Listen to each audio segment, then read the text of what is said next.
cek RP-nya lagi. Eee, sudah terlihat ya Bapak Ibu ya?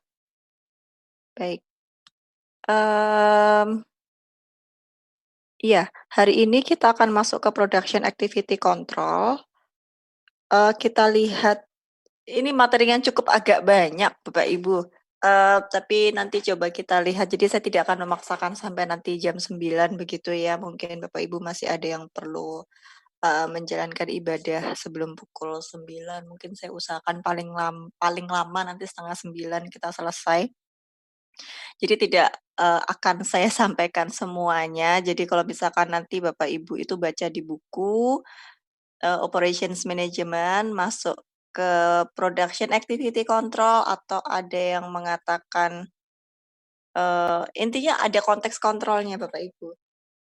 Itu cukup banyak begitu Bapak Ibu. Jadi ini sebenarnya topik yang cukup kompleks kalau dibahas dan kalau kita bicara, eee, PPO ya, perencanaan dan pengendalian operasional. Jadi kalau kita coba refleksi mulai dari pertemuan minggu pertama hingga pertemuan minggu ke-15 yang terakhir ini, kurang lebih 80% itu materi kita diskusinya itu plan, perencanaan. Tapi pengendaliannya atau kontrolnya itu hanya relatif ya 1 kali meeting ya, atau kalau misalkan inventory itu masuk dalam inventory control, kalau Bapak Ibu sudah belajar EOQ, safety stock, reorder point, itu juga kalau kita pertimbangkan sebagai aktivitas kontrol, meskipun bukan production activity control, tapi lebih ke arah konteks inventory control, itu masih dalam konteks, kalau misalkan diproporsikan, kan nama mata kuliahnya PPO ya, Perencanaan dan Pengendalian Operasional. Literatur apapun, itu berbicara perencanaan itu porsinya lebih besar, sekitar 70 hingga 80%, sedangkan sisanya tuh masuk ke pengendalian. Katakanlah itu termasuk ke konteks inventory management. Jadi inventory management kalau kita bicara plan, plan itu kan input untuk sorry, kalau kita bicara forecast, sorry, beda yang ada di otak saya dengan yang di mulut saya. Kalau kita bicara forecast, itu adalah input dari plan, jadi masih dalam konteks plan atau perencanaan juga, begitu. Jadi yang kita bicarakan di sini banyak proses perencanaan di mata kuliah ini, sedangkan pengendaliannya itu sendiri, itu tidak banyak. Meskipun saya yakin di lapangan Bapak Ibu di sini banyak praktisi industri juga di lapangan. Aktivitas pengendalian itu bukanlah aktivitas yang mudah untuk dilakukan dan itu cukup kompleks begitu ya pada kenyataannya. Jadi, sekali lagi mungkin proporsinya relatif kecil di literatur apapun, di buku apapun, tapi, pada implementasinya PAC ini atau operational control ini, mmm, cukup rumit untuk dikelola. Baik, iya, adapun tujuan pembelajaran hari ini, jadi diharapkan nanti Bapak Ibu pada akhir perkuliahan ini dapat memahami 2 konteks di sini, tidak hanya PPC ya, karena kebanyakan memang, eee, buku yang kita pakai adalah buku PPC, Manufacturing Planning and Control, Production Planning and Control, tapi pada prinsipnya, manufacturing atau production itu adalah operations begitu Bapak Ibu, dan kalau kita bicara pengendalian di industri jasa itu kebanyakan juga diadopsi dari pengendalian di industri manufaktur, kurang lebihnya. Jadi kembali lagi ke slide ini, mmm, jadi tujuan pembelajaran yang ingin dicapai pada hari ini ada 2. Yang pertama, diharapkan Bapak Ibu, mampu memahami peran dari Production Activity Control. Sekaligus ini juga mengkonfirmasi pengalaman Bapak Ibu yang ada di lapangan. Mungkin bagi Bapak Ibu yang masuk di bidang itu, kemudian kita coba konfirmasi melalui, kumpulan best practice. Jadi saya tidak mengatakan ini konsep, tidak mengatakan apa yang kita pelajari ini hanya teori, tidak Bapak Ibu. Jadi ilmu itu ada karena ada orang sharing pengalamannya dan dituliskan dalam bentuk buku. Jadilah itu ilmu, knowledge. Jadi knowledge itu dapatnya dari mana? Pengalaman lapangan. Jadi saya tidak ya mohon maaf ini, persepsi saya yang saya yakini itu benar. Jadi banyak orang itu memisahkan antara lapangan dengan akademisi begitu ya, akademik gitu ya, ilmu yang ada di kuliah atau di kampus atau di sekolah gitu ya, kalau level SMA atau SMP atau SD gitu. Padahal ilmu itu adalah pengetahuan yang tertulis, pengetahuan dapat dari mana? Dari lapangan. Jadi sebetulnya ada hubungan. Jadi saya tidak setuju kalau orang berbicara, "Ah, itu taunya hanya teori aja, ah itu nggak tahu teorinya kayak gimana." Enggak gitu ya. Jadi mungkin Bapak Ibu yang sekarang, bekerja sebagai praktisi gitu ya, mungkin Bapak Ibu itu punya pengalaman lebih banyak ke konteks lapangan gitu ya. Cuman mungkin Bapak Ibu tidak ada waktu untuk menuliskannya. Mungkin nanti ada waktunya ketika nanti Bapak Ibu mengerjakan tesis, baru nanti itu bisa dituangkan dalam bentuk tulisan ilmiah. Tapi sekali lagi saya tidak suka pendapat yang memisahkan kalangan akademik dengan kalangan praktisi. Ya memang itu profesi, tapi bukan berarti profesi itu adalah 2 dunia yang berbeda, tidak. Sebetulnya kita semua itu saling terhubung gitu ya. Memang kalau akademik itu lebih ke arah menata secara sistematis knowledge yang ada begitu, tapi mungkin orang praktisi lebih ke arah quick, eee, cepat mengambil keputusan, tapi bukan berarti nggak ada hubungannya dan itu dipisahkan. Jadi termasuk saya ya jadi bukan jadi agak curhat ya, jadi saya tidak suka orang bilang, "Ah, buat apa kuliah tinggi-tinggi pinter-pinter atau tinggi-tinggi." Enggak, gitu ya, enggak. Jadi, manusia kan memang, eee, harus berusaha ya termasuk dalam menuntut ilmu. Anyway, jadi meskipun di sini kita belajar, saya tidak saya memang ini konsep gitu ya, tapi konsep itu berasal dari best practice.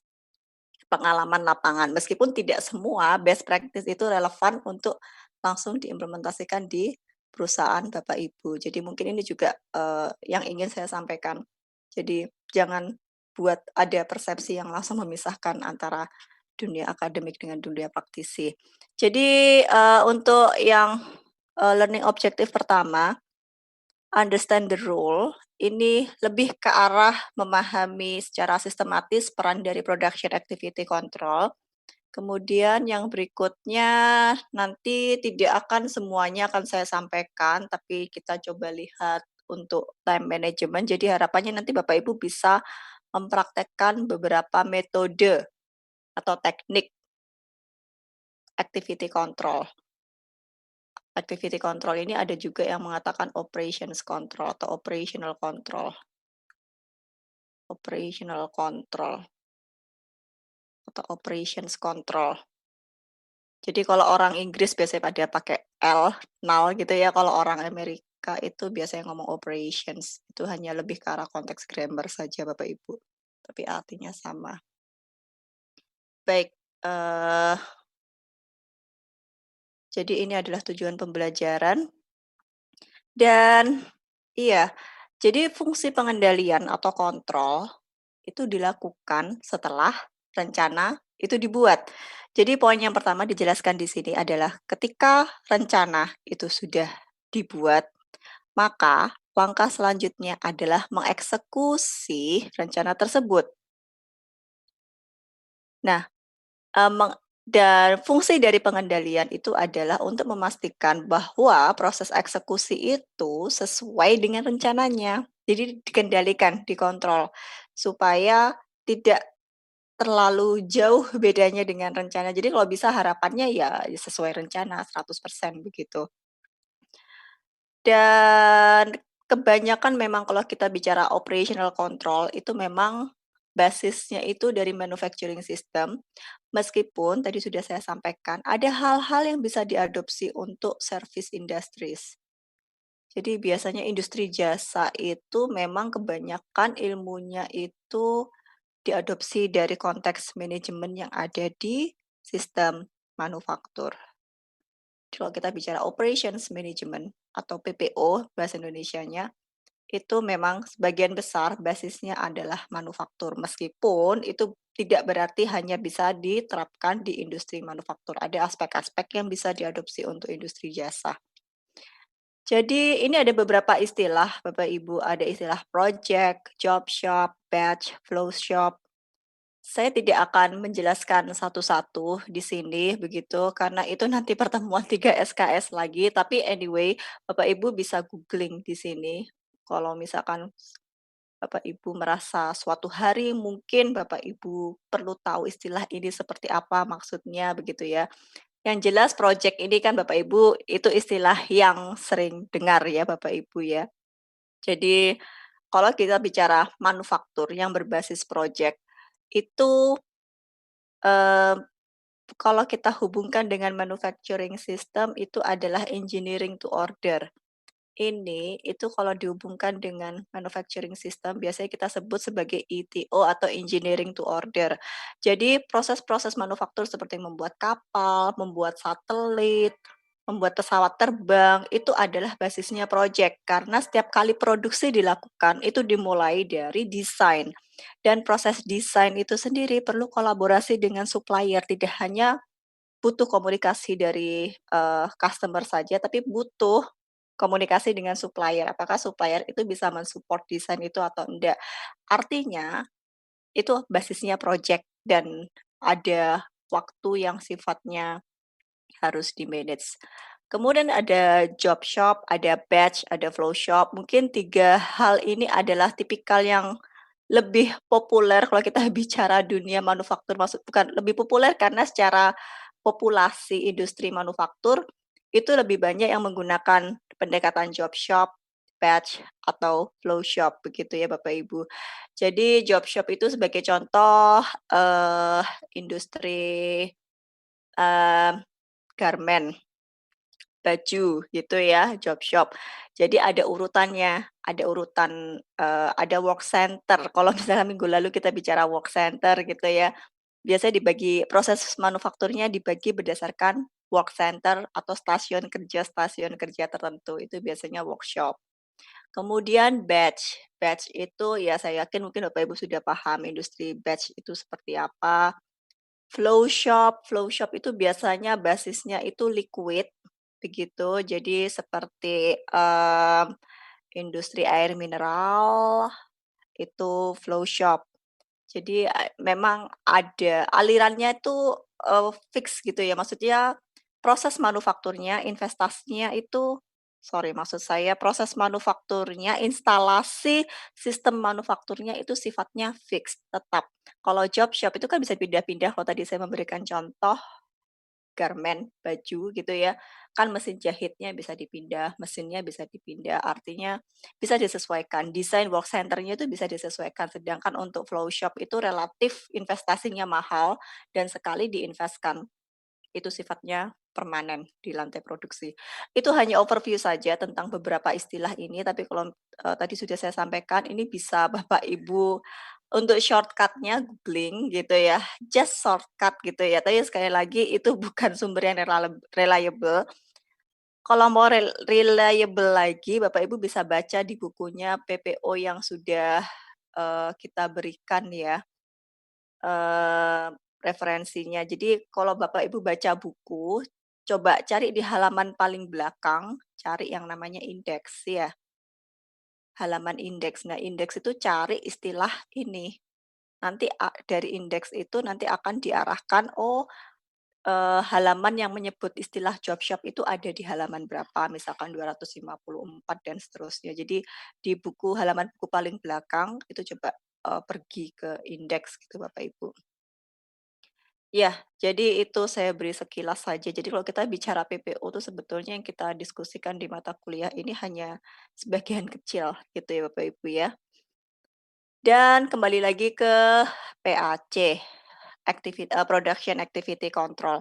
Jadi kenapa kok tadi sebelumnya, saya menyampaikan ini, karena beda sistem industrinya, maka beda pula cara mengendalikannya. Eee, iya, konsep dasarnya seperti itu. Jadi sebetulnya, Production Activity Control ini sesuatu yang cukup rumit dipelajari. Memang kalau di buku tidak akan dibahas banyak, tapi kalau Bapak Ibu kan sudah S2 ya. Jadi kalau kita pergi ke Google Scholar itu paper, itu banyak sekali dibahas detail untuk masing-masing manufacturing system di sini. banyak sekali. Jadi memang sumber referensi detailnya itu ada di paper, kalau buku tidak terlalu banyak membahas tentang production activity control. Baik, jadi tadi overview bahwa PAC itu harus sesuai dengan nature atau karakteristik dasar dari sistem yang ingin dikelola atau yang ingin dikendalikan. Dan sekarang kita masuk ke pemahaman fungsi atau tujuan dari PAC atau Production Activity Control. Yang pertama adalah untuk, eee, menjaga aktivitas yang dilakukan itu atau yang dieksekusi itu sesuai dengan rencana, tadi sudah kita diskusikan. Kemudian yang kedua, itu tujuannya untuk membuat pelaporan. Jadi sesuatu yang kita lakukan itu kan harus dilaporkan, begitu Bapak Ibu, termasuk ya, dalam kehidupan sehari-hari ya, kalau kalau kita bicara kerja itu kan apapun tuh harus ada dokumentasinya, supaya kalau ada masalah itu, jika ada dokumentasi, itu harapannya akan lebih mudah untuk di-trace, di-track penyebabnya seperti apa. Dan tujuan yang ketiga, itu production activity control digunakan untuk merevisi rencana jika diperlukan. Jadi kalau misalkan ada rencana sudah dibuat, kemudian dieksekusi di lapangan kok lama-lama kok makin jauh dari yang diharapkan atau yang direncanakan. Jadi, dengan menggunakan report ini gitu ya, itu akan bisa dijadikan basis untuk merevisi rencana. Karena memang kadang-kadang rencana itu, tidak langsung bisa dieksekusi sesuai dengan harapan gitu, kadang-kadang gitu. Dan ruang lingkup di production activity control yang akan kita pelajari hari ini, hanya saya batasi 2, ini pun mungkin tidak semuanya begitu, karena sekali lagi kalau dieksplor, yang pertama ini scheduling, ini kalau jadi mata kuliah bisa 3 SKS sendiri. Nah, mungkin nanti kita akan banyak masuk ke input-output kontrolnya dulu gitu ya, meskipun nanti scheduling mungkin akan saya beri overview sedikit tentang penjadwalan penjadwalan gitu ya. Meskipun nanti contohnya tentang penjadwalan produksi, tetapi sebetulnya itu akan relevan kalau misalkan Bapak Ibu juga ingin menerapkan untuk penjadwalan resource yang lain, misalkan penjadwalan karyawan dan lainnya begitu ya. Karena kalau kita bicara penjadwalan, itu memang suatu problem juga gitu ya. Tapi kalau penjadwalan pengiriman, misalkan penjadwalan transport, itu beda lagi konteksnya Bapak Ibu, tidak bisa menggunakan metode yang akan kita overview hari ini. Nah, jadi ada 2 scope yang akan kita diskusikan, yang pertama tentang scheduling, yang kedua tentang input-output control. Nah, scheduling itu juga tergantung dari karakteristik sistem manufakturnya, tadi sudah saya overview, ada yang untuk batch, itu metodenya beda, ada yang untuk job shop, metodenya beda. Untuk, flow shop tadi flow shop, flow line itu flow shop ya, sama artinya dengan flow shop. Beda, artinya kita harus memahami karakteristik sistem manufaktur. Beda karakteristik sistem manufaktur, maka beda pula penjadwalannya, begitu. Eee, Bapak Ibu pernah diajarkan run out time mungkin?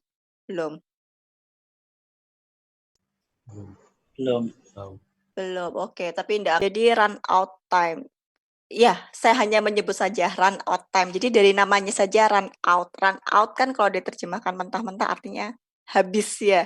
Jadi waktu habis. Jadi, metode penjadwalannya di sini run out time itu berarti mendahulukan item-item mana yang persediaannya akan habis duluan. Jadi kalau misalkan ada persediaan A sama persediaan B, persediaan A diprediksi akan habis dalam 1 hari, persediaan B diprediksi akan habis dalam 2 hari, berarti prioritas jadwal produksinya itu adalah A diproduksi lebih dahulu, baru urutan berikutnya B diproduksi. Karena logika dasarnya, item A itu akan habis duluan. Jadi dia dapat prioritas lebih tinggi untuk diproduksi terlebih dahulu. Itu adalah konsep dasar dari run out time. Jadi dari namanya saja mentah-mentah kita terjemahkan waktu, item mana yang waktu habisnya itu duluan. Itu versi saya menerjemahkan run out time. Iya, itu hanya sekilas saja. Kemudian ada job shop. Nah, job shop ini yang rumit gitu ya, rumit karena kalau kita bicara job shop itu melibatkan banyak mesin. Jadi katakanlah saya ambil contoh misalkan saya sekarang lagi ada mahasiswa sedang mengerjakan tugas akhir, anak S1, dia magang di perusahaan kemasan kosmetik, kesannya sederhana ya Bapak Ibu ya, kemasan kosmetik. Jadi dia hanya produksi kemasan bedak, kemasan lipstik gitu ya, tapi itemnya ternyata ribuan gitu, mesinnya juga ratusan, prosesnya juga ratusan, karena bisa jadi dari mesin satu itu diproduksi mesin 2, kadang-kadang balik lagi ke mesin satu gitu. Dan bikin schedule kayak gini padahal mesin satu tuh handle beberapa item, mesin 2 handle beberapa item. Dan mesin 2 nih ada nggak cuma satu unit mesin 2, ada berapa puluh jenis, unit mesin 2 gitu ya. Itu hanya sekali lagi hanya perusahaan kemasan kosmetik dan ternyata, oh cukup rumit ya. Jadi iya, cukup rumit. Jadi seperti, kemasannya bedak, kemasannya lipstik, kemasannya eyeshadow. Jadi memang hanya seperti kayak pressing-pressing saja tapi, eee, ternyata cukup rumit begitu. Nah itu masuk ke konteks job shop gitu, karena ada mesin gitu ya. Dan beda kalau kita bicara industri untuk air mineral, industri untuk Coca-Cola, dan lain-lain. Jadi antar mesin itu punya schedule yang berbeda. Jadi tantangannya lebih rumit kalau di job shop scheduling. Jadi, biasanya yang banyak berkembang scheduling itu adalah job shop scheduling dan memang karena banyak berkembang dan kebanyakan pakai metode matematis, memang rumit-rumit modelnya Bapak Ibu, tapi ada juga yang menggunakan model simulasi. Kalau Bapak Ibu bisa pakai simulasi mungkin akan lebih mudah, buat praktisi biasanya pakai simulasi lebih mudah dilakukan dibandingkan model matematis gitu ya. Karena sekali lagi untuk mengambil keputusan dengan model matematis yang rumit itu ya lebih sulit untuk dipahami gitu. Kalau model simulasi mungkin kesannya kayak rumit, "Wah bikin simulasi," gitu, tapi itu akan lebih mudah dikomunikasikan ke orang lain dibandingkan, mengkomunikasikan model matematis. Nah, ini job shop scheduling. Jadi ada beberapa tujuan, contohnya minimize average lateness of order, minimize maximum lateness. Jadi beda tujuan, beda algoritma gitu Bapak Ibu. Jadi kalau Bapak Ibu di job shop scheduling, kalau Bapak Ibu ingin meminimumkan keterlambatan maksimum, maka schedule yang dihasilkan akan berbeda kalau Bapak Ibu ingin meminimumkan rata-rata keterlambatan. Jadi beda ya, yang satu adalah meminimumkan maksimum keterlambatan, sedangkan yang satunya lagi meminimumkan rata-rata keterlambatan.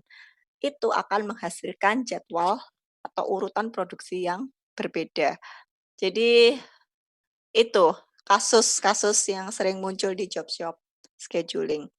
Mungkin di slide saya nanti akan ada, tapi tidak akan saya bahas secara detail. Hanya saja saya di sini hanya menyampaikan bahwa itu masuk dalam konteks production activity control, Bapak Ibu. Memberikan prioritas, memberikan jadwal, itu adalah bagian dari production activity control. Jadi karena kalau kita tidak melakukan scheduling, maka itu akan bisa berpengaruh pada eksekusi, rencana produksi yang sudah dibuat sebelumnya. Mungkin yang akan saya tekankan nanti adalah input output control. Jadi, mungkin yang untuk scheduling ada di slide saya, tapi mungkin saya agak skip gitu ya. Sisanya kita fokus ke input output control. Nah ini, eee, ya mungkin skipnya saya agak sekilas. Jadi yang pertama adalah scheduling batch flow line gitu ya. Jadi flow line ini tadi nama lainnya adalah flow shop begitu. Jadi ada istilah change over. change over. Jadi Bapak Ibu kan sudah pernah mendengar istilah setup ya, waktu setup gitu ya. Jadi ada, situasi saya beri ilustrasi saja. Jadi misalnya habis mengerjakan job A gitu ya, job A kemudian switch ke job B. Job B, sorry, tulisannya berantakan. Job B. Ini di mesin yang sama, mesin satu pertama kali dia ngerjakan job A, kemudian ganti ke job B. Nah, ketika, mengerjakan job A sebelumnya tidak melakukan pekerjaan job yang lain, dia waktu setupnya berapa lama? Misalkan 1 jam gitu ya, 1 hour. Kemudian ganti job B, jadi kalau misalkan kondisinya mau urutannya job B dulu, baru job A, atau job A dulu baru job B, kalau misalkan ini sama-sama waktu setupnya ndak beda, maka itu relatif lebih mudah dijadwalkan Bapak Ibu. Iya. Nah, change over ini adalah pergantian jenis pekerjaan antara pekerjaan A atau dan pekerjaan B. Yang rumit itu ketika urutan pekerjaan itu mempengaruhi waktu setup. Jadi misalnya, saya beri ilustrasi, karena saya dulu pernah, masuk ke Coca-Cola gitu ya, sebagai contoh. Kalau misalkan mesin itu sebelumnya dipakai untuk memproduksi Sprite misalkan, bukan Sprite, sorry, soda gembira, karena Coca-Cola jualan bukan soda gembira, sodanya, sorry, air sodanya saja, air soda. Air soda, kemudian switch ke Coca-Cola, itu waktu setupnya cuman 30 menit kalau nggak salah. 30 menit itu zaman dulu ya, 10 tahun yang lalu, saya nggak tahu yang sekarang berubah atau enggak. 30 menit. Tapi kalau misalkan diganti sebentar, bukan soda, Sprite, sorry Bapak Ibu. Jadi kalau urutannya yang pertama adalah, produksi Sprite, kemudian setelah itu dia digunakan untuk memproduksi Coca-Cola, waktu setupnya tuh hanya 1/2 jam karena aroma Sprite itu nggak strong, jadi cukup dibilas lini produksinya selama 1/2 jam itu sudah hilang, bisa diisi produk Coca-Cola. Tapi kalau urutannya diganti, mengerjakan produk Coca-Cola dulu misalkan, kemudian baru switch ke atau change ke Sprite, itu kalau nggak salah butuh waktu 1,5 jam, itu zaman dulu. Karena bau Coca-Cola itu lebih strong dibandingkan bau Sprite, jadi untuk ganti itu kan harus diglontor ya, aromanya supaya hilang gitu, jadi nggak kecampur dengan produk setelahnya. Nah, kalau kondisinya seperti itu, change over-nya itu dikatakan sequence dependent setup. Jadi urutan produksi mempengaruhi lama produksi, karena lama setup-nya beda, gitu. Nah, itu contoh ilustrasi dari kasus scheduling, karena itu bisa jadi hal yang cukup rumit untuk dimodelkan. Itu baru satu mesin, kalau kita sudah melibatkan multiple machine, mungkin itu lebih rumit lagi nanti. Itu sekilas. Dan ini mungkin saya skip saja gitu ya, tapi saya sampaikan secara tulisan maksud saya, karena mungkin bisa jadi ini bermanfaat untuk di lapangan bagi Bapak Ibu. Ini run out time gitu ya, run out time tadi yang di awal tadi saya tulis ROT, tapi ada juga yang mengistilahkan sebagai R saja, artinya run out time. Jadi kalau ini run out time-nya adalah 4, kalau ini adalah 10, kalau ini anyway 150 bagi 12, nggak tahu, 60 bagi 4, 15. Artinya scheduling priority-nya itu disesuaikan dengan yang paling rendah. Kalau tidak salah urutannya ini 1, 2, 3, 4, kalau tidak salah. Jadi mana yang lebih cepat habis itu dapat scheduling, prioritas penjadwalan yang lebih awal, gitu Bapak Ibu. Ini mungkin bisa saya skip, job shop ini mungkin bisa saya skip meskipun saya, apa namanya, memberikan materi yang paling ringan sebetulnya untuk scheduling priority, tapi mungkin saya lebih fokus ke input output dulu. Sebentar, ini ada suaranya, sorry.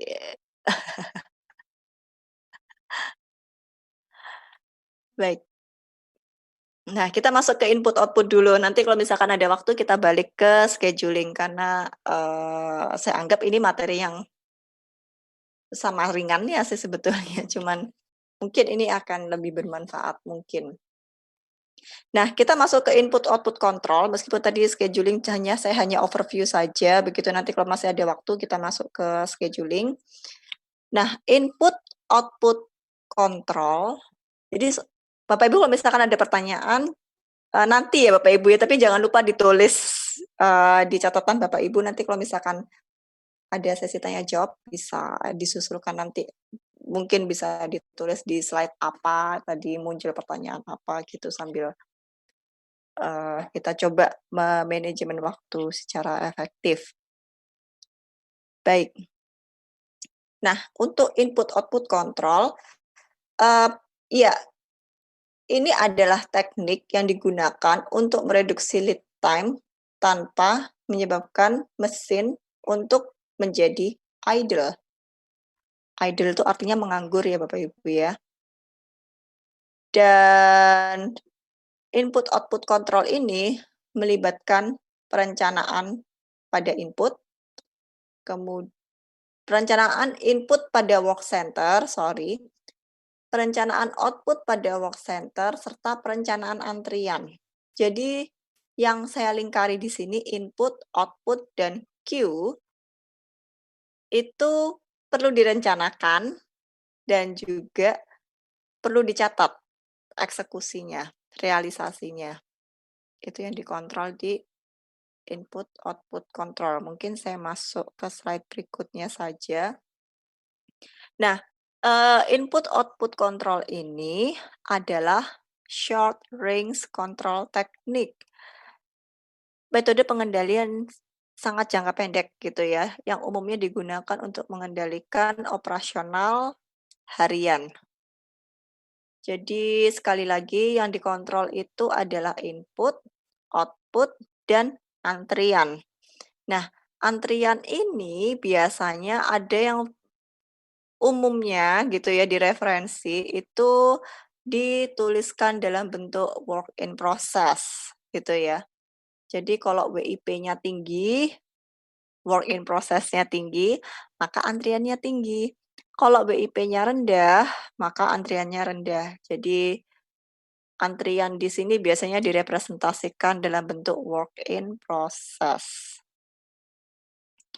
Nah, di input output control ini, input dan output itu direncanakan, kemudian actual-nya itu perlu dicatat intinya, diukur dan dicatat.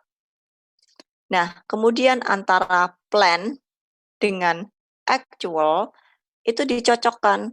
Kalau ada gap, maka kita perlu melakukan action perbaikan. Nah, gap di sini itu dengan cara mengidentifikasi situasi yang out of control. Out of control situations di sini tidak ada guideline secara matematis yang spesifik ya Bapak Ibu nanti yang akan kita praktekkan. Jadi kita lebih berbicara menggunakan common sense. Common sense basisnya itu adalah variansi, nanti kita lihat di sini. Nah, kalau kita bicara antrian, jadi kalau inputnya lebih besar dibandingkan output, relatif biasanya kan ada antrian gitu ya di proses produksi atau di work center. Nah, ada beberapa jenis antrian, Bapak Ibu. Yang pertama itu masuk dalam kategori antrian yang terkendali atau control queue. Kalau misalkan Bapak Ibu pernah belajar distribusi frekuensi, mungkin di statistik, di distribusi frekuensi ini termasuk hal dasar ya Bapak Ibu kalau kita bicara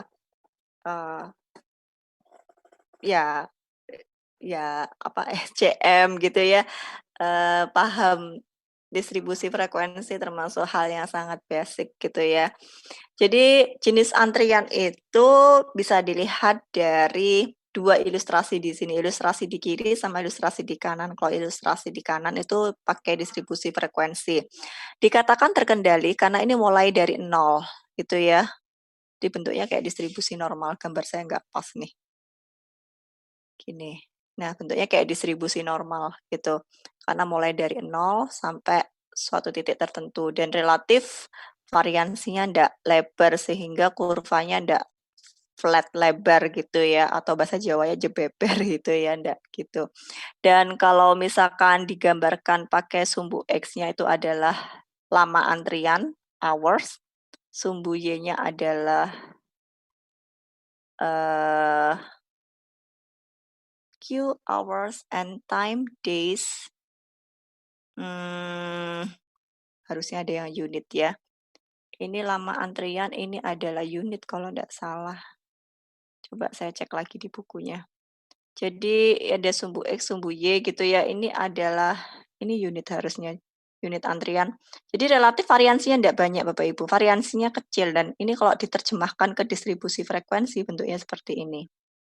Kejadian antrian. Jadi ada beberapa kalanya itu tidak ada antrian, tapi bentuknya seperti ini distribusi frekuensinya, maka itu dikatakan sebagai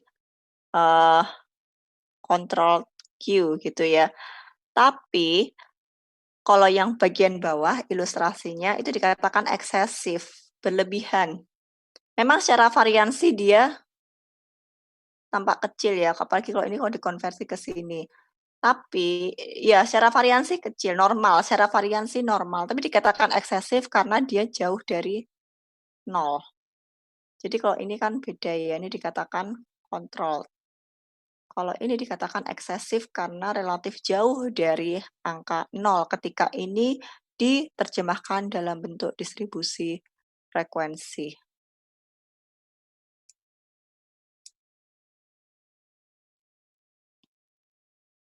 Kemudian ada yang masuk kategori uncontrolled, jelas ini tidak terkontrol. Kalau yang eksesif tadi terkontrol tapi berlebihan gitu ya. Kenapa dikatakan terkontrol? Karena variansinya relatif kecil gitu ya. Nah, dikatakan antrian itu tidak terkontrol ketika variansinya tuh kayak gini, sangat besar. Dan kalau dibuat kurvanya itu sangat lebar, gitu. Ini uncontrolled, jadi sangat lebar, kadang nggak ada antrian, kadang antriannya panjang, dan nggak ada dan antara modus min sama mediannya itu, kalau kita bicara kurva ya, itu kan central tendency diukur dari 3 ukuran, 3 parameter, modus, min, dan median itu sangat ya ndak bentuk kurva distribusi normal yang seperti tadi, seperti itu. Jadi sangat lebar, itu dikatakan tidak terkendali. Yang terakhir, kalau misalkan terlalu sering banyak yang ndak antri gitu ya, ini kan frekuensi tidak ada antrian itu sangat tinggi dibandingkan ketika ada antrian gitu ya. Itu juga bukan indikasi yang baik secara activity control ya, production activity control. Karena sering ndak ada antrian, terlalu sering nggak ada antrian. Artinya kalau terlalu sering nggak ada antrian, itu berarti mesinnya indikasi sering nganggur. Gitu. Jadi itu ada cost juga kalau mesin terlalu sering nganggur. Jadi ya intinya input output control itu ya berusaha untuk mendeteksi hal-hal seperti ini. Jadi kapan antrian itu masuk dalam konteks dia masih dalam situasi terkendali, kapan itu harus mulai ada action untuk mengendalikan antrian. Gitu Bapak Ibu. Dan ini adalah ilustrasi yang lain, masih menjelaskan tentang input output control. Jadi ini analoginya, ini adalah keran gitu ya, keran air gitu, merepresentasikan laju input, kemudian ini adalah misalkan bak mandi atau ember gitu, kemudian di bawahnya itu ada lubang, ada keran gitu ya, saluran lain, ini adalah output, eee, rate control. Jadi antrian atau sering direpresentasikan dalam bentuk WIP Ini saya hapus aja biar nggak bingung gitu ya. Itu tujuannya untuk menjaga aliran output itu tetap lancar. Jadi kalau misalkan nggak ada WIP, itu pasti nanti output-nya jadi kayak nyendat-nyendat, kadang ada, kadang enggak, kadang ada, kadang enggak. Dan ini akan mempengaruhi proses produksi berikutnya. Karena antar work center atau antar mesin itu kan pasti ada saling mempengaruhi ya. Kinerja dari work center yang satu itu dipengaruhi oleh kinerja work center yang lainnya, terutama kinerja work center pendahulunya. Jadi itu perlu dijaga aliran barang atau aliran material di lantai produksi. Jadi cara menjaga supaya aliran material di dalam lantai produksi itu selalu smooth, selalu ada, maka yang perlu dijaga adalah input dan output-nya. Karena itu yang di sini ini, ada pendekatan input output control supaya alirannya itu halus sehingga proses produksi satu pabrik itu berjalan lancar. Motivasinya demikian. Nah, supaya aliran itu lancar, aliran antara input dan output itu lancar, maka perlu buffer atau penyangga di antaranya, yaitu antrian atau work in process. Jadi sama halnya kalau kita ngisi bak mandi gitu ya, kalau selalu ada airnya meskipun pada dan ini harus dijaga pada level tertentu gitu ya, supaya aliran output-nya itu lancar. Karena kalau terlalu banyak juga ada cost, kalau terlalu sedikit juga nanti resikonya ke output-nya. Jadi itu paling tidak, latar belakang atau rasional dari input output control. Jadi sekali lagi PAC itu tujuannya adalah untuk menyeimbangkan aliran dari dan ke work centers. Karena di sini harapannya adalah menjaga supaya operasional produksi di lantai produksi itu lancar,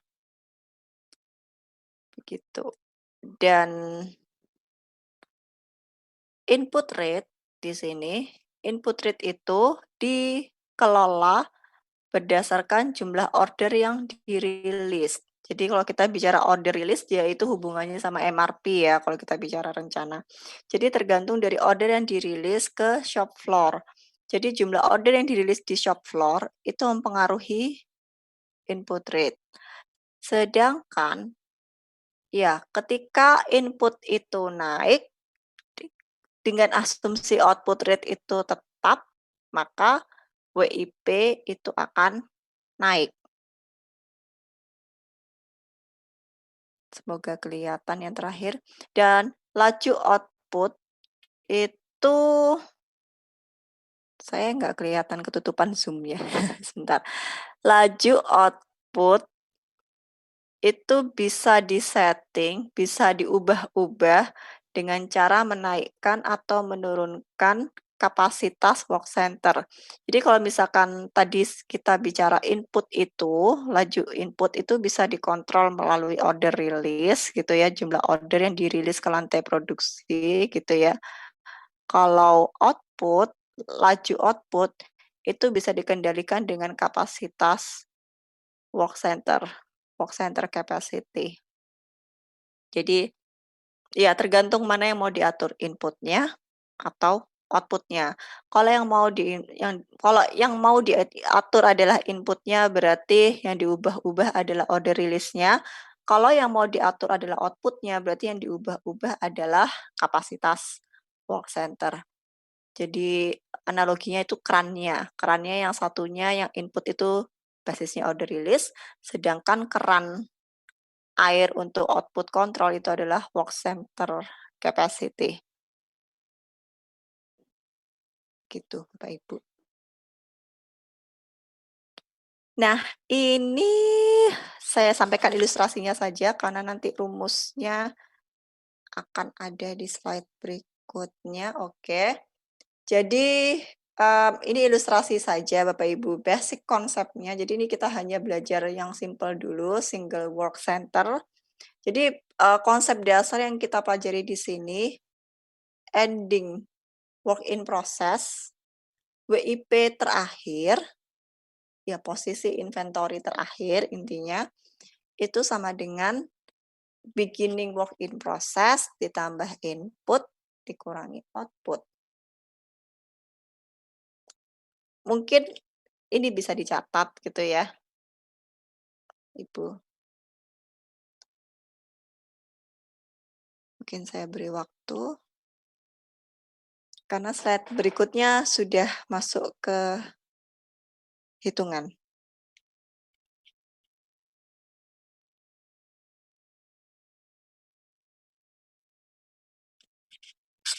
Kalau rumus yang bawah ini nanti aja, itu ada di slide berikutnya, nggak usah dicatat dulu.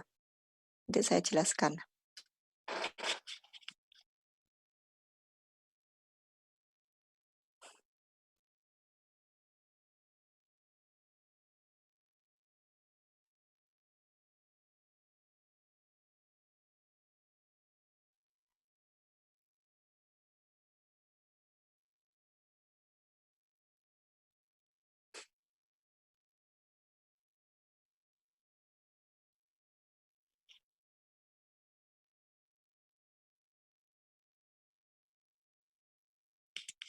Oke, sudah selesai Bapak Ibu? Sudah, Bu. Oke, saya lanjutkan ya.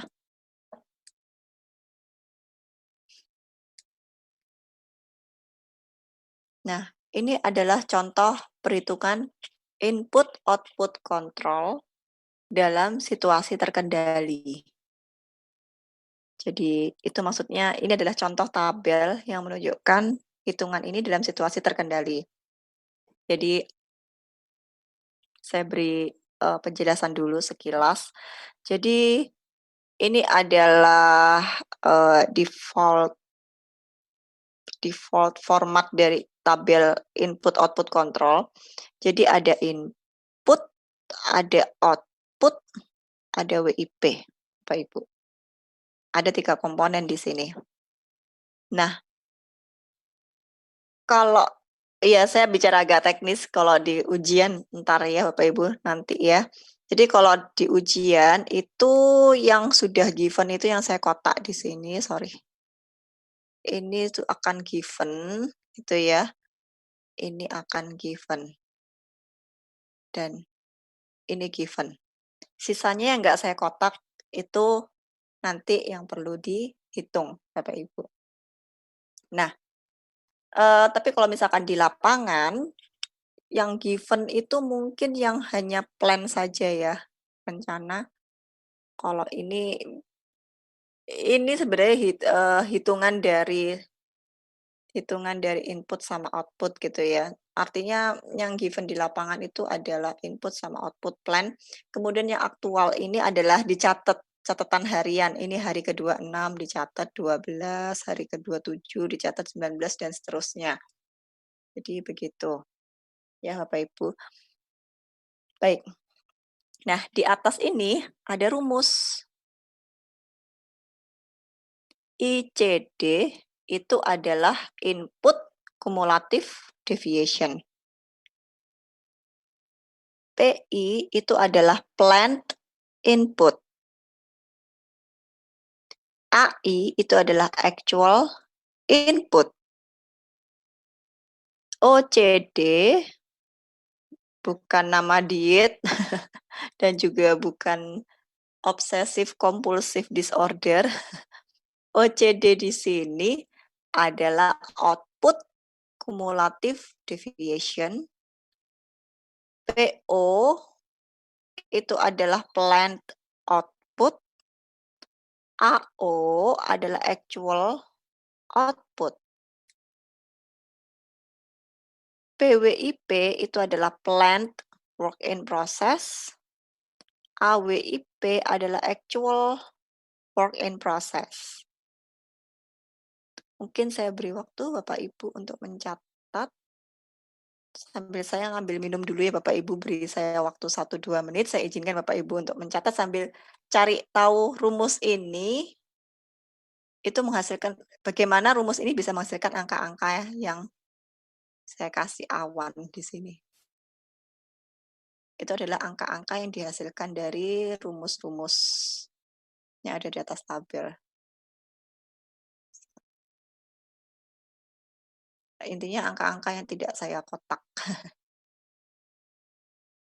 Oke, sambil saya izin ngambil minum dulu, nanti 1 menit lah ya, coba dipahami.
Kalau sudah selesai, sampaikan ya Bapak Ibu. Sambil juga dipahami kenapa kok ini masuk ke, konteks in control.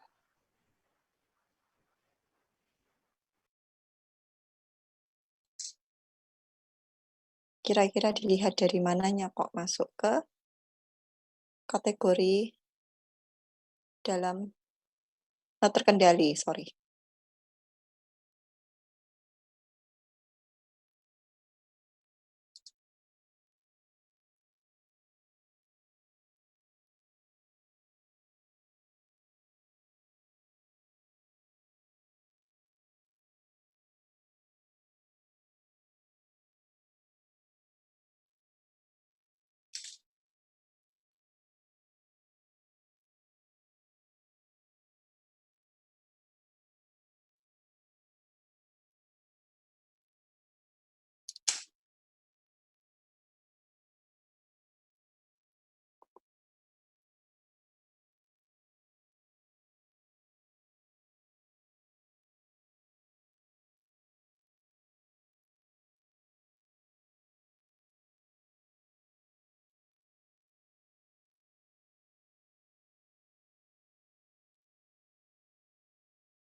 Gimana Bapak Ibu? Ada yang mau ditanyakan? Atau ada yang mau mencoba menyampaikan?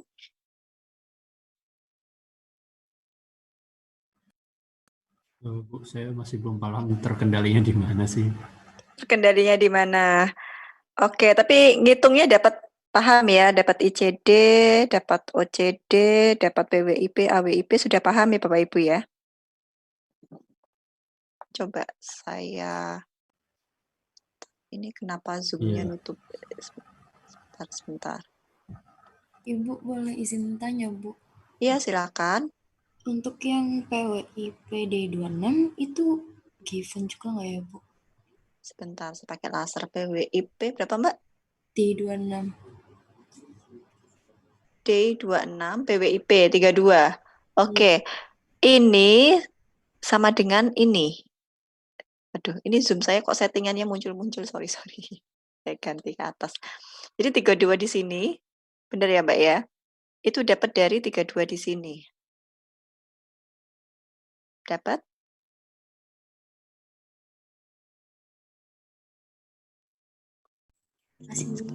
Bu, mau tanya. Iya, silakan. Yang OCD Ya, oh tanggal 27. Itu 0 dari mana? 0 dari mana? Ya. Bagus. Kita coba ICD dulu ya. Ini 0. Katakanlah 0 memang nggak ada inputnya. Sekarang kita masuk ICD, karena ngitung ICD sama dengan ngitung OCD. Kita masuk ICD hari 26. Dapat dari mana? Bapak Ibu bisa dikte saya? Mungkin salah satu. 12 kurangi 16. 12 kurang 12 kurangi 16. Oke.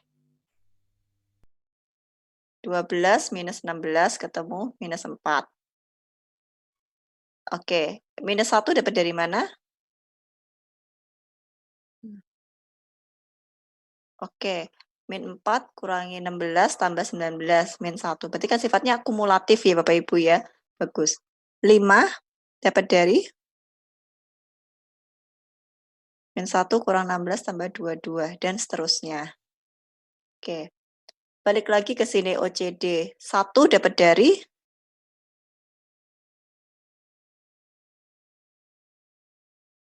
betul. 0 dikurangi 16 tambah 17 dapat 1. 0 ini dapat dari 1 kurangi 16 tambah 15 dapat 0 dan begitu seterusnya. Ya, Bapak Ibu. Kemudian 32 ini dapat dari aktual. Oke, bagus. 27 dapat dari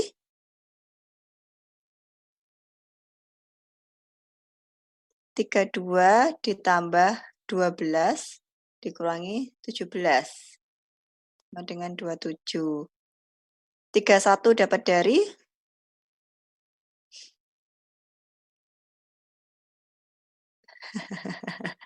mungkin yang lain Bapak Ibu?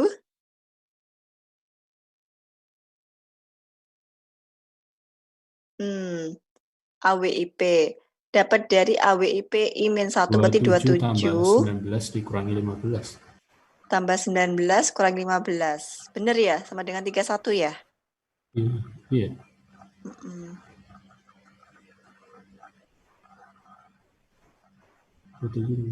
Ya benar.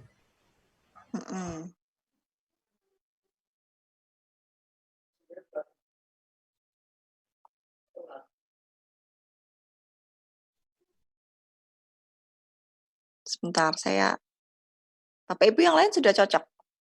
Karena rumusnya kita ngikut rumusnya aja ya, 27 atau 28? 31 kok. Saya ngitung juga 31. Iya. 31, Bu. 27 tambah 19 31. kurangi 15. Iya.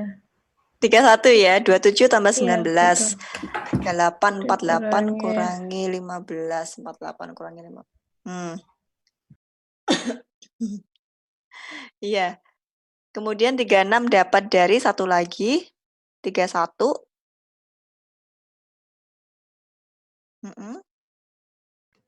22 dikurangi 17. 22 kurangi 7. Oke, ini 17. Oke, bagus dan begitu seterusnya. Sampai di sini. Untuk hitung-hitungannya saja ada yang mau ditanyakan Bapak Ibu? Cukup jelas ya. Nah, sekarang ini coba saya hapus coretannya karena mungkin ribet. Exit dulu. Ini mungkin ribet ya. Kalau orang OCD, obsessive compulsive disorder, lihat coret-coretan kayak gini mengganggu. Oke, balik ke pertanyaan saya. Dikatakan in control, itu kira-kira dilihat dari mana Bapak Ibu? Ada dugaan? Dari min mungkin, Bu. Min apa? Aktual tidak sesuai dengan plan. Harus yang sifatnya negatif? Artinya dilihat dari apa? Deviasi kan ya? Oh, deviasi, Bu. Oke, deviasi yang seperti apa dikatakan itu dalam kendali? Variasinya kecil. Ya, betul. Betul. Jadi variansinya kecil dan naik turun deviasinya, kadang negatif, kadang positif. Jadi nggak melulu itu negatif atau nggak melulu itu positif. Jadi kalau positif pun, kalau berturut-turut positif pun itu juga dikatakan tidak dalam kendali gitu ya. Jadi bukan masalah minusnya, minus maupun positif. Kalau itu terlalu berturut-turut dan itu nilainya lebar gitu ya, nilainya besar maksud saya, maka itu masuk dalam kategori tidak terkendali. Jadi yang dilihat adalah deviasinya Bapak Ibu. Dan ini relatif deviasinya kecil. Meskipun dia positif, tapi dia kecil gitu ya. Kalau ini juga masih relatif kecil dan bagus gitu ya anggapannya karena kadang positif deviasinya, kadang negatif. Jadi dalam hal ini masih dianggap in control atau under control situation. Nah, kita lihat slide berikutnya. Judulnya BIP reduction. Mungkin saya beri waktu beberapa saat untuk Bapak Ibu amati. Kenapa kok ini dikatakan BIP reduction? Dan apakah ini under control atau tidak? Ada dua pertanyaan. Dari mana itu bisa dikatakan BIP reduction? Dan apakah ini under control atau tidak? Silakan.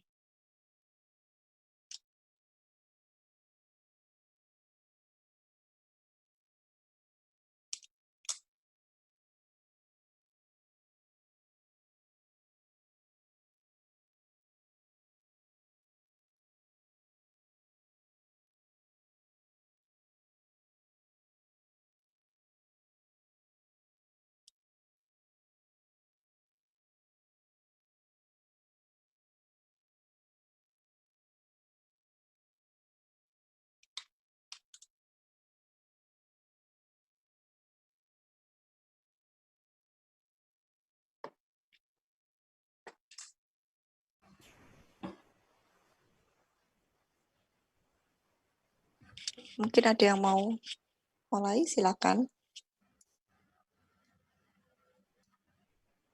Itu apakah dilihat dari PIP-nya? Actualnya lebih besar dari plan? Actualnya lebih besar dari plan. Oke, kita bandingkan dengan slide sebelumnya. Bapak Ibu slide sebelumnya sudah nyatat kan ya? Sudah, Bu, sudah. Iya, sudah, Bu. Jadi ini ilustrasinya dalam mesin yang sama, begitu? Itu planningnya dirubah, Bu, ya? Betul, planningnya dirubah. Kemudian?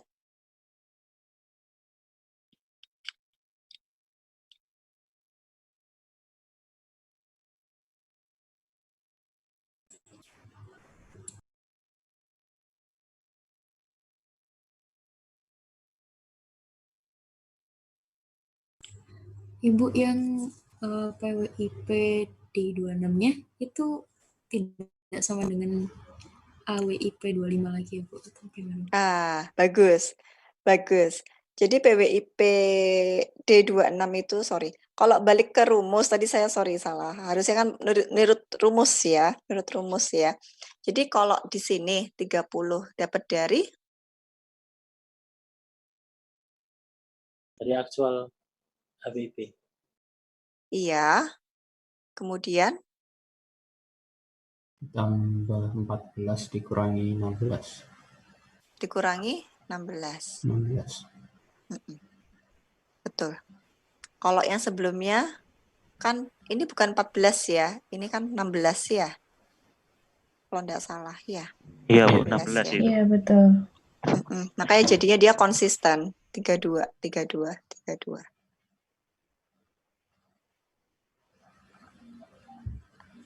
Jadi kalau misalkan kembali ke pertanyaan saya yang pertama, kenapa kok tabel ini dikatakan ada upaya untuk mereduksi WIP?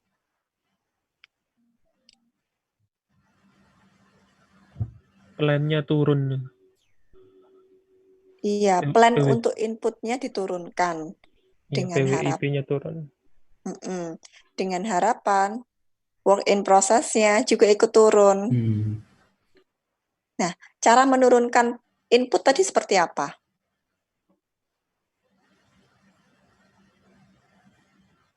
Plan inputnya dikurangi. Iya, dikurangi itu Dicari berarti tadi rata-rata apa? Bu. Tadi yang pas analogi bak mandi, keran input, keran output. Input bisa diturunkan kalau gimana?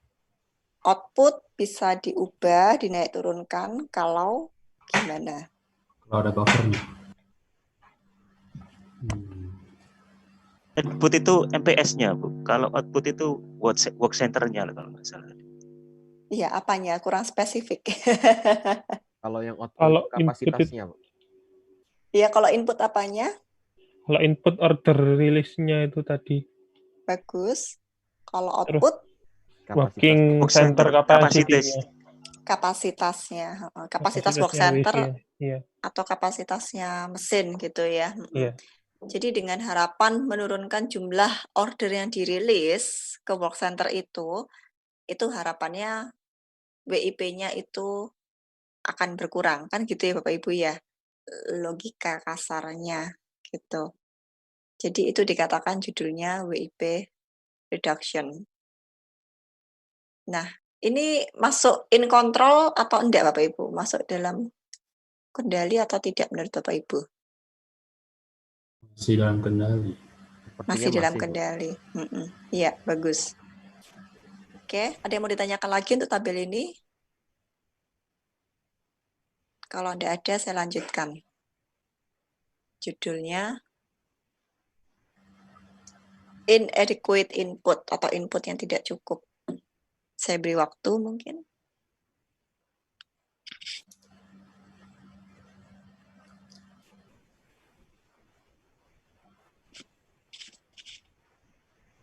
Saya beri waktu untuk Bapak Ibu mencoba memahami kenapa tabel ini dikatakan inputnya itu kurang. Dilihat dari mana?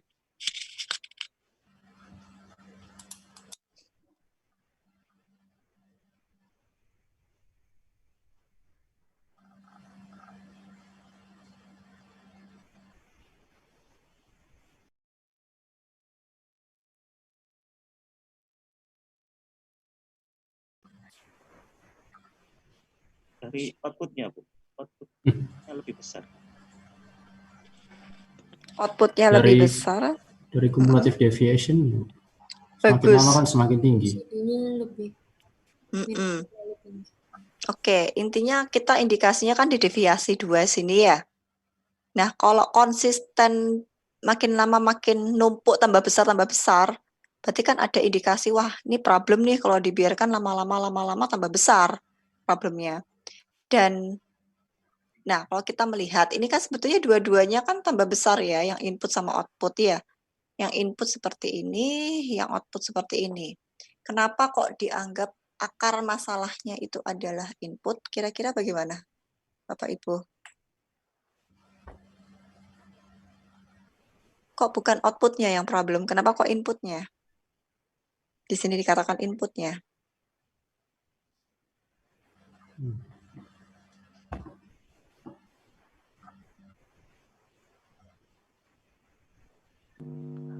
Bu, coba jawab Bu.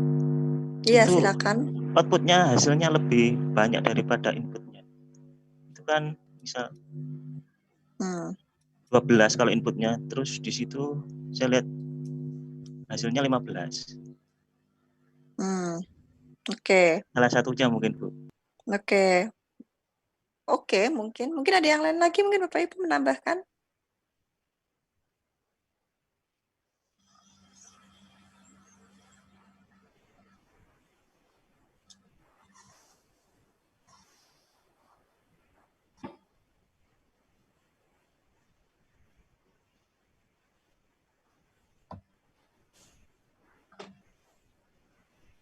Bu, Iya. apakah karena actual inputnya itu selalu konstan, Bu, sementara actual output kan selalu menurun, ini mengikuti hasil dari inputnya itu.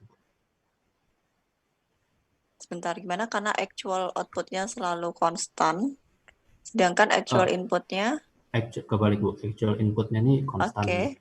di 12, 12, 13, 12. Mm-mm. Berarti ada indikasi bahwa plan ordernya ini kurang banyak nih. Sementara kalau actual output kan mengikuti Iya, inputnya, Bu. Jadi dia betul. semakin lama semakin menurun. Betul, iya. Jadi kalau misalnya ICD-nya tuh nggak ada masalah gitu ya, nggak ada problem. Tapi problemnya tuh munculnya, misalkan saya hapus, problemnya tuh muncul hanya di OCD-nya saja. Maka problemnya berarti kan ada di capacity, di kapasitas. Tapi masalahnya ini itu sebetulnya kan tergantung dari input ya. Jadi kalau misalkan inputnya saja sudah, jadi kalau misalkan ada dua-duanya bermasalah, maka kecenderungannya itu yang salah adalah inputnya. Yang problem adalah inputnya, sehingga outputnya itu sebetulnya dia adalah dependent faktor saja, dia tergantung dari inputnya gitu. Tapi katakanlah kalau misalkan inputnya itu variansinya relatif normal, variansinya lihat besar di output begitu, sehingga WIP-nya numpuk begitu ya. Oh ini kan WIP-nya relatif stabil, tapi variansinya tambah lama, tambah besar gitu deviasinya. Kalau misalkan, sorry saya ulang lagi, kalau misalkan variansinya itu deviasinya hanya muncul di output saja, berarti ya memang problemnya di output. Tapi kalau misalkan ini kan konteksnya dua-duanya bermasalah gitu ya, berarti yang lebih sifatnya lebih menjadi akar penyebab problem itu adalah input. Mungkin begitu Bapak Ibu? Kira-kira dapat dipahami? Iya, paham. Ada yang mau ditanyakan mungkin?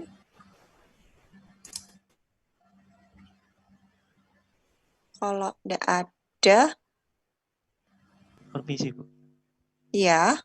Berarti bisa dilihat dari ICD-nya, kalau besar berarti ada masalah gitu, Bu, ya? Atau gimana? Jadi di sini kan konteksnya dua-duanya kan sama-sama ada masalah ya Pak ya? Ya. Nah, kalau misalkan dua-duanya ada masalah, berarti potensi terbesar akar masalahnya itu ada di input, bukan di output. Tapi kalau misalkan deviasi di inputnya itu masih under control gitu ya, under control tadi kan variansinya kecil dan relatif. Ya relatif kecil lah variansinya pokoknya ya, dan variansinya itu tidak semakin besar, intinya gitu. Tidak ada pola bahwa variansi itu membesar, bahwa deviasi itu membesar. Katakanlah seperti itu kondisi inputnya, berarti yang problem adalah outputnya. Nah, di sini kan dua-duanya dalam hal ini, dalam contoh ini dua-duanya kan problem. Berarti akar masalahnya itu ada di input. Seperti itu. Dan deviasinya itu ada pola, dia makin besar. Dua-duanya makin besar. Sedangkan ini kan cuma ngikuti aja inputnya. Output pola, deviasi di output itu mengikuti pola deviasi di input dalam kasus ini. Oke, Bu. Ada lagi mungkin Bapak Ibu? Boleh, Bu, izin, Bu. Iya, silakan. Nah, jadi kalau ada kasus seperti ini, ya solusinya plan inputnya yang harus di reduction ya, Bu, ya? Nah, di sini dikatakan kan dia konteksnya negatif ya, Bapak ya. Berarti inputnya itu kurang. apalagi kalau kita lihat antriannya, ya kurang karena kan actualnya dia lebih kecil dibandingkan plan-nya. Terus impact-nya juga ke work in process juga dia lebih kecil dibandingkan rencana. Berarti kalau sifatnya dia negatif, berarti inputnya itu harusnya ditambah. Oh, jadi justru input aktualnya yang ditambah ya, Bu ya? Betul, iya.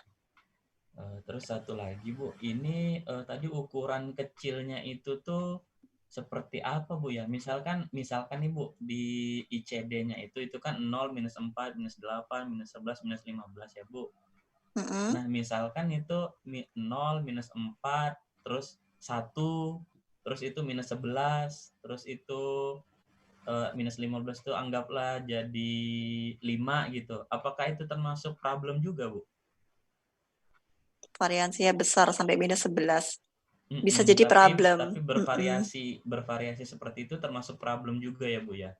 Termasuk problem juga, dan itu sifatnya spesifik ya Pak ya. Jadi kan kalau ini kan dia lebih ke membentuk pola ya di sini ya betul. konteksnya. Semakin membesar kan, lebih kelihatan kalau ini kan polanya kelihatan, baik input maupun outputnya kan kelihatan sekali kan. Betul, jadi solusinya lebih simpel. Ya berarti inputnya kurang gitu. Tapi kalau misalkan tadi Bapak memberikan contoh, misalkan someday dia, misalkan ini bukan negatif ya, dia positif 11, tiba-tiba nanti terjun lagi ke minus 16, berarti yang ada investigasi spesifik. Ada yang bersin. Iya. Diinvestigasi secara spesifik di hari tersebut. Gitu. Jadi nggak bisa digeneralisasi. Kalau ini kan contoh yang sifatnya mengeneralisasi situasi ya. Iya. Baik, Bu. Terima kasih Iya, penjelasannya. sama-sama. Tapi paling tidak itu sudah bisa jadi alat indikator, alat untuk mengidentifikasi ada problem atau enggak. Gitu. Ada lagi mungkin Bapak Ibu?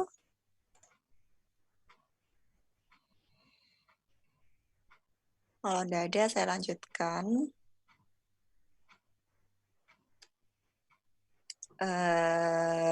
Mungkin saya masuk ke sini. Jadi ini hanya ilustrasi saja. Jadi katakanlah ini ada multiple work center kalau kita terjun ke industri ya Bapak Ibu, ke lapangan, apalagi kalau industrinya itu industri besar. Katakanlah ini ada jaringan work center, jaringan manufaktur gitu ya. Ini adalah ilustrasi, ada work center A1, B1, C1, ini hanya ilustrasi. Jadi masing-masing work center ini ada input output control. Ini masing-masing work center ada input, output, control, dan seterusnya gitu. Jadi kalau misalkan ada problem di work center ini, misalkan problemnya di inputnya di sini, berarti ada hubungannya sama output di sini, misalkan seperti itu.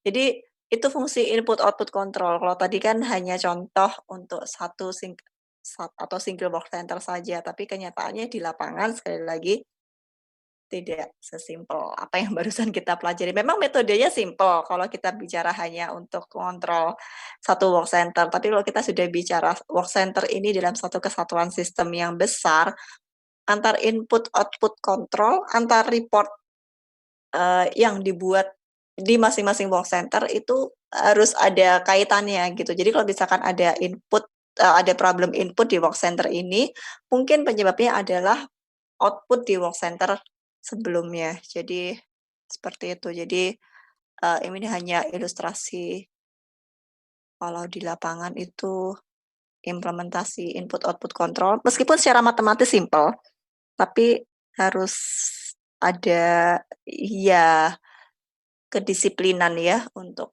tracking problem kalau misalkan itu terjadi masalah di salah satu work center. Karena bisa jadi problemnya itu adalah akar permasalahannya di work center yang lain. Iya, mungkin saya beri waktu 5-10 menit mungkin Bapak Ibu untuk menjawab 2 pertanyaan di sini.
Gimana Bapak Ibu, ada yang sudah selesai?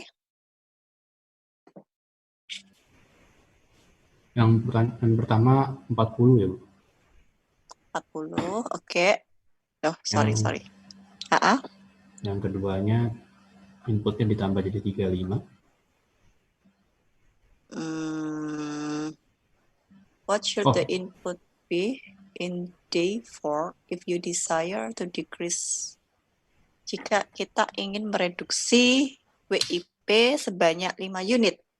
Oh, sorry, jadi 25. Oke, 25 ya.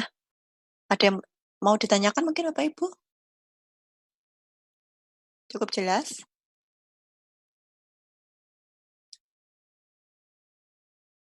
Oke. Satu lagi mungkin Bapak Ibu bisa dilengkapi ini.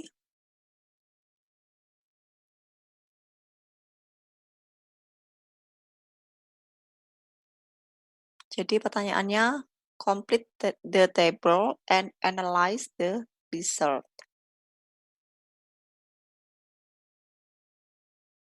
Sambil dianalisa.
Ini backlog-nya, sorry. Ini backlog-nya bisa, kok nggak mau ya? Backlog-nya bisa diganti WIP ya Bapak Ibu ya.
Atau mungkin ada yang sudah selesai, Bapak Ibu?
Baik Bu, izin Bu.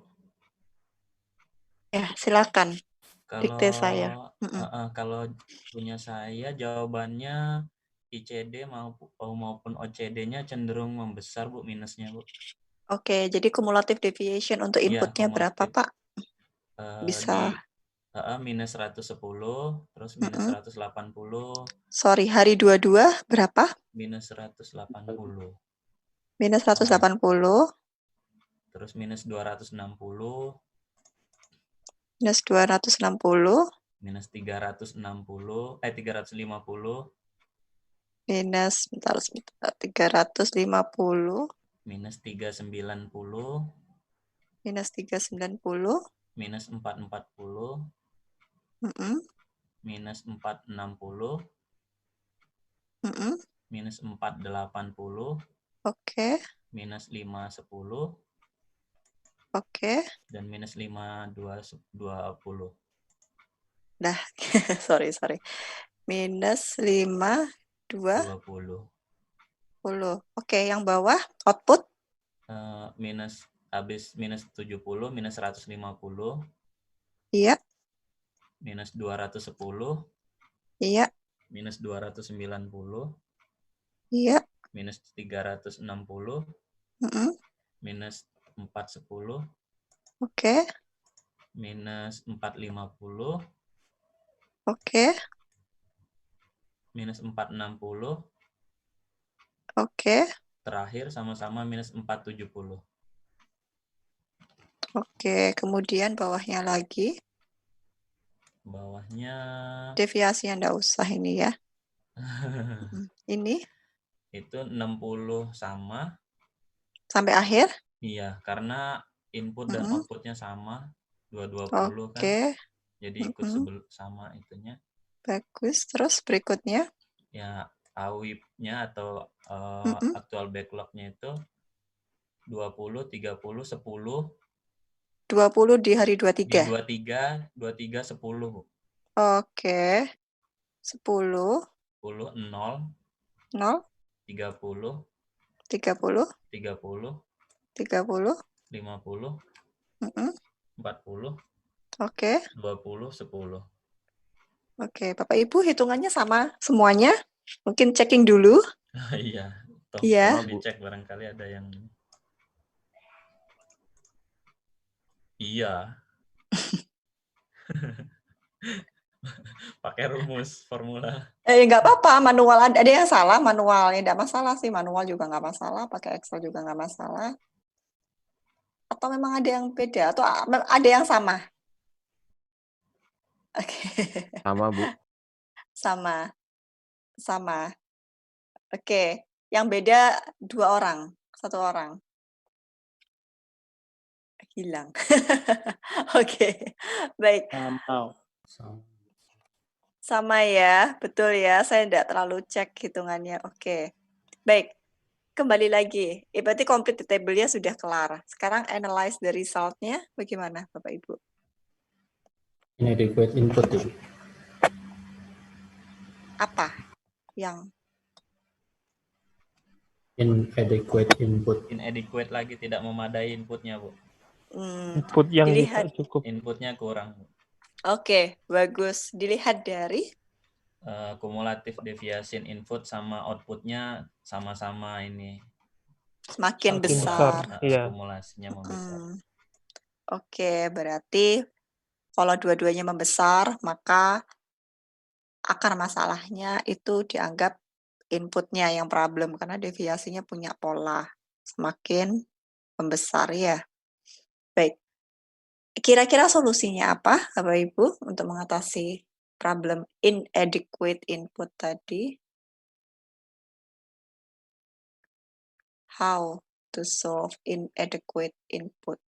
Memperbanyak order release, Bu. Betul, inputnya dinaikkan dengan cara memperbanyak order release. Ya, itu aja sih Bapak Ibu, sederhana. Ada yang mau ditanyakan mungkin Bapak Ibu?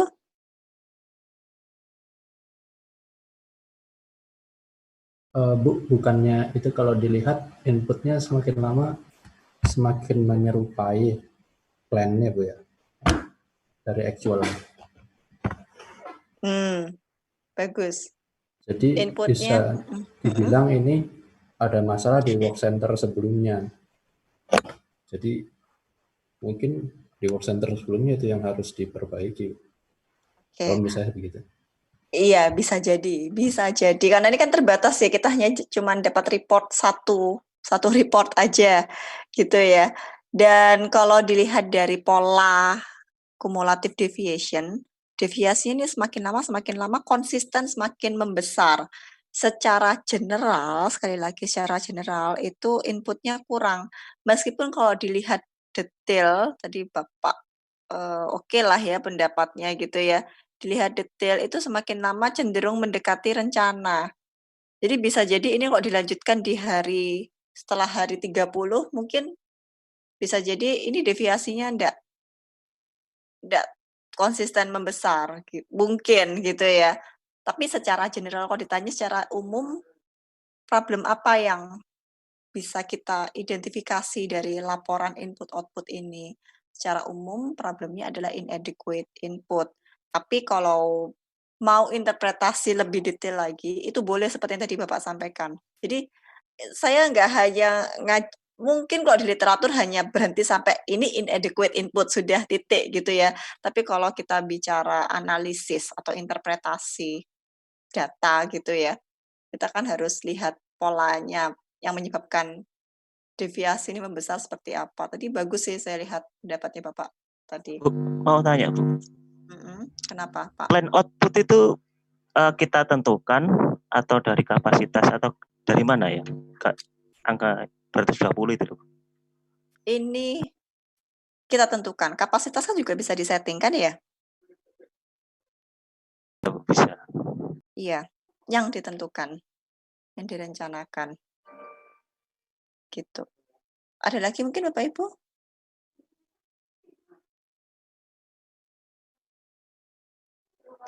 Kalau tidak ada, ya. Nanti kalau misal ada case study itu juga seperti ini atau ada deviation-nya, Bu? Ini pakai gitu nggak, Bu, ya nanti ya? Pakai gitu apanya? Case study apanya? Sorry. Tanya. Nanti kalau misalkan mungkin di UAS-nya gitu Bu mungkin Bu. Heeh. Case-nya Kenapa? apakah seperti ini atau mungkin ada tambahan apa informasi lain Bu ya? Tergantung, Pak. Oh gitu. Tergantung. Iya, jadi paling nggak ini adalah konsep dasarnya. Nanti Iya. ujiannya minggu depan itu kan open book ya Bapak Ibu ya? Oh iya iya. Open book. Jadi sekali lagi, slide dosen itu bukan sumber referensi yang reliable. Dosen siapapun gitu ya, termasuk profesor siapapun, profesor dari Amerika, dari Inggris katakanlah itu tetap slide-nya itu bukan sumber referensi yang reliable. Jadi open books, maka itu nggak ada yang namanya open slides atau open open lecture notes gitu ya, nggak ada. Jadi silakan Bapak Ibu lihat di bukunya Thomas Jacob kalau nggak salah, kalau nggak di Stephen Nahmias, kan ada daftarnya ya. Kalau nggak di Stephen Nahmias, sorry, itu ada di bukunya Jacobs et al. Buku ini. Coba Bapak cek di apa namanya, di literatur buku. Jadi gitu. Jadi kuliah itu kan hanya mengajarkan shortcut saja ya, shortcut saja understanding gitu. Jadi yang lebih detail lagi ceritanya itu lebih enak baca di buku, Bapak Ibu. Nah, untuk ujian, sekali lagi untuk ujian itu mencakup seluruh materi yang saya sampaikan mulai dari awal, berarti saya masuk tuh forecast ya kalau tidak salah ya. Mulai dari awal hingga ini, yang terakhir ini, detik ini, itu open books. Silakan menggunakan Excel, tapi nanti yang dikumpulkan hanya satu file. Silakan. Jadi monggo terserah Bapak Ibu, yang dikumpulkan tuh file dalam bentuk Microsoft Word atau file dalam bentuk Excel, terserah gitu ya. Yang jelas saya hanya allowing Bapak Ibu untuk submit satu file saja di Classroom nanti. Begitu teknisnya. Open books mungkin sekitar 60 menit hingga 120 menit nanti coba nanti akan saya update gitu ya. Kemudian hanya satu file. Jadi sekali lagi saya menekankan saya tidak mengizinkan ada 2 file yang di-upload. Jadi kalau misalkan ada Bapak Ibu nyusul lewat WhatsApp, mohon maaf itu tidak bisa saya terima karena itu akan sulit bagi saya untuk manajemen file gitu ya. Kalau misalkan ada yang bilang, "Bu, maaf saya terlambat upload," gitu ya. Kemudian dikirim lewat WhatsApp atau email, mohon maaf beda dengan tugas gitu ya. Karena kalau di Classroom kan langsung mudah buat saya untuk download gitu ya. Langsung di-download dalam bentuk zip gitu. Jadi saya tidak akan menerima submit lewat WhatsApp atau email begitu Bapak Ibu ya. Dan kalau misalkan saya berilustrasi Bapak Ibu, kadang-kadang memang internet tuh menjadi problem gitu Bapak Ibu. Jadi kalau misalkan saya beri waktu sebagai contoh, sebagai ilustrasi, saya beri waktu pengerjaan adalah 60 menit gitu ya. Biasanya saya kasih allowance 5 menit untuk upload, biasanya. Kalau misalkan Bapak Ibu ada problem, dalam durasi 5 menit itu saya minta Bapak Ibu kontak saya secara personal. Jadi kalau nggak ada kontak ya saya anggap Bapak Ibu ya memang kan nggak tahu ya, saya nggak tahu Bapak Ibu ada di dunia yang berseberangan, entah di mana secara geografis begitu ya. Artinya saya tidak tahu. Jadi meskipun ya saya nggak tahu gitu ya, apakah memang Bapak Ibu berusaha upload secara on time atau enggak, meskipun saya berusaha, ya udahlah mungkin semuanya pasti upload secara on time gitu ya. Cuman mohon itu disampaikan, apa bukan 1 jam atau 2 jam berikutnya baru, kontak saya. Ya bukan kelas Bapak Ibu sih, memang Bapak Ibu kan belum pernah ujian sama saya, ada mahasiswa yang baru 1 jam, 2 jam berikutnya baru kontak saya, "Bu, mohon maaf tadi saya nggak sempat nggak bisa upload." Lah kok ya baru bilang sekarang gitu ya. Jadi, ya saya anggap terlambat gitu karena ndak langsung kontak saya, kan kalau WhatsApp kan ndak apa-apa bilang atau misalkan lampu mati atau apa kan kalau ya anyway jadi, butuh komunikasi langsung. Jadi akan saya batasin gitu Bapak Ibu ya. Gitu teknis, itu secara teknis. Jadi semoga semua berjalan lancar. Jadi saya ndak suka itu nyebar-nyebar dokumen karena yang saya ajarkan kelas banyak ya. Jadi, biasanya dokumen itu sifatnya hard gitu, mungkin lebih mudah ketata, kalau ini kan lebih sifatnya soft file gitu. Jadi, ya lebih baik dalam satu zip gitu ya. Jadi jangan nyebar-nyebar lewat WhatsApp atau apa kalau untuk ujian. Jadi gitu. Ada lagi yang mau ditanyakan mungkin Bapak Ibu? Mhm.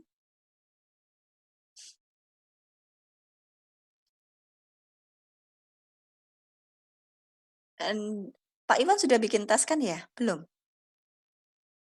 Sudah, Bu. Sudah. Sudah terakhir kemarin. Berarti tidak ada hubungannya. Pak Iwan mengevaluasi sendiri, saya mengevaluasi sendiri. Oke, Bu. Oh, berarti yang diajarkan Bu Nirit saja. Iya. Ya. Ya, baik, Bu. Ada lagi mungkin Bapak Ibu? Bu Ninit, Silakan. Saya hanya mengizinkan satu file. Jadi satu file itu bebas, bisa PDF, bisa Microsoft Word, bisa Excel. Jadi biasanya Bapak Ibu tuh punya style sendiri-sendiri. Misalkan kalau Excel, tapi nggak tahu itu tergantung style Bapak Ibu ya. Jadi ada lembar kerja kan ya, worksheet ya. Jadi ada lembar kerja 1 itu kasih nomor 1, lembar kerja 2 kasih nomor 2, lembar kerja 3 kasih nomor 3 dan seterusnya. Ada yang seperti itu stylenya. Ada yang di copy paste ke Microsoft Word. Gak usah di PDF kan juga nggak apa-apa. Ada yang manual, lebih nyaman mengerjakan manual, kemudian difoto, jadikan satu file di PDF, itu diupload juga nggak apa-apa. Manual maksud saya tulis tangan ya. Ada yang seperti itu. Jadi monggo, Bapak Ibu nyamannya bagaimana? Seperti itu. Ya, ujian online gitu ya.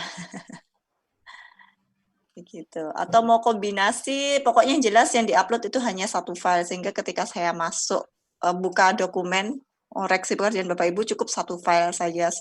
Jadi tidak terpisah-pisah di beberapa file. Gitu. Malah nanti banyak hilang ya kalau ada beberapa file yang diupload gitu ya.